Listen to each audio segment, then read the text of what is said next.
I want to come to Rajiv, Priyanka Chaturvedi, because Priyanka Chaturvedi, the Shiv Sena is an example.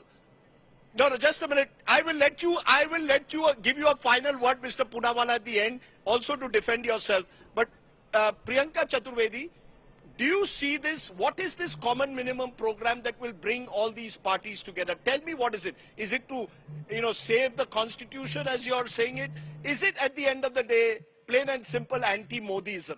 That you all believe that so long as Mr. Modi is there, you will have very little political space. You need to take him down. You believe he is running a one-man show. Is that what it's all about? Anti-Modism? No. This entire idea of anti-Modism is only a media-created hype of someone who has just spectacularly lost an election in Karnataka. He was out there. There was no face in Karnataka of the BJP. He was leading from the front. And he lost so massively. So to continue to assume, oh, this is anti-Modism, I think that's actually disregarding what a large chunk of India's population feels about the governing party right now. And it's also ignoring the fact that there are many regional parties who are governing their states respectively. And there are very few states which are under the government of the BJP. So don't just make this about anti-Modi. This is about, I said this in the opening comments. No, but is it more difficult? Is it more difficult to ally for a ma'am? Is it more difficult? No, Priyanka Chaturvedi, is it more difficult though to ally for a Lok Sabha election than it is in a state election? In a state election, you have a clear target. In a Lok Sabha election, the compromises that will have to be made nationally are enormous if you have to have 350 or 400 one-on-one fights. Firstly, this entire thing of, calling it a compromise, I think that's another ridiculous word to use, because these are strategic choices that we are making. There's a strategy in place that this is the way we have to ensure that we will, let this government, which is only doing its Man Ki Baat, go out.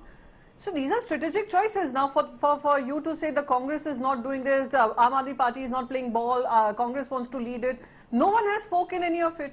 And these are teething issues. This was the very first meeting coming together of 16 political parties, which constitute 25% of Lok Sabha, 38% of Rajya Sabha, and they have over 1100 MLAs in their respective states. Are we just making this about anti-Modi? No, we are making it as a strong opposition, not just a strong opposition, a strong idea of India which believes it's an inclusive idea of what India has stood for its democracy, for its constitution. So that is what we are talking about. This is a Man Ki Baat versus Jan Ki Baat. We are going to be doing the Jan Ki Baat. And for that we have to make strategic choices. One alliance partner has to take a step back. We will do it. Okay. Saket, Gokhale, if one alliance partner has to take a step back, we will do it. Does Mamata Banerjee have faith in the Congress? In Rahul Gandhi's leadership? In the past, the indications has been that she's never been fully on the same page as Mr. Gandhi and the Congress party. She's got an Adir Chaudhary in Bengal targeting her every day. Does Mamata Banerjee trust Rahul Gandhi and the Congress? And will she work under their leadership? Mr. Sardesai, again, as Ms. Chaturvedi rightly said, who are you to insinuate that every party will have to work under the Congress's leadership or somebody else's leadership? Where is this coming from? We have not yet said we are going to work under X's leadership or Y's leadership. Number one. Number two, yes, whoever leads the Congress is their issue. That is their internal decision. As far as Mamata Banerjee is concerned, as far as the Trinamool Congress is concerned, we are extremely comfortable and happy to work with the Congress, with the Aam Aadmi Party, with the Shiv Sena UBT, with the JDU, with the RJD, with the CPM. That is precisely what, I mean, if after today's meeting, if we are asking such basic questions about whether we can work together, then I don't know, I mean, maybe there has been some confusion here. These parties got together before us today, we met. We said we are going to meet again in Shimla. I think by now that should be very clear that yes, these parties have agreed to work together. And number two, please again stop this thing about saying, will you work under XYZ party's leadership? Please allow us as the opposition to decide who is going to lead what and who is going to be facing which election where. We have not delegated that task to the media or to the BJP to decide who will lead the alliance. Okay.